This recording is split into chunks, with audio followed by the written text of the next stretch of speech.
আসসালামু আলাইকুম গাইস। তালার ভিতরে চাবি যদি ভাঙ্গে ঢুকে থাকে তাহলে সেটা বের করবেন কিভাবে, পদ্ধতিটা শিখে রাখুন।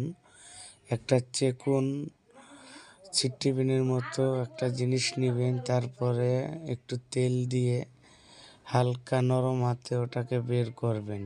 যে কোনো তালার ভিতরে যদি চাবি ঢুকে থাকে, যেমন শোকেজের তালা, আলমারির তালা, দরজার টিপ, তালার ভিতরে চাবি ভাঙে যদি থাকে, একটা সুইর মতো চেকুন ছিট্টিপিন নেবেন, নিয়ে ওটাকে আস্তে নরম হাতে বের করবেন। যদি দেখেন বের হয় না, হালকা একটু তেল দিবেন, তেল দিয়ে ওই চেকুন ছিট্টিপিনের মতো একটা জিনিস দিয়ে নরম হাতে হালকা করে একটু খোঁচা দিবেন।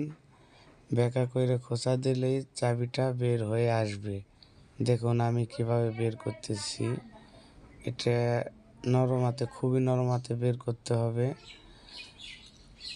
বের হয়ে যাবে। দেখুন এটাও হইতেছে না, ছিট্টিপিনটা দিয়েই খোঁচা দিয়ে হালকা নরম হাতে বের করতেছে। এই যে বের হয়ে গেছে চাবিটা।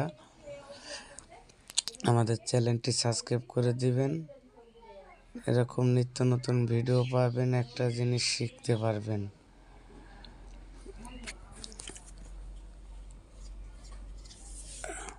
তালাটা এখন ভালো হয়ে গেল।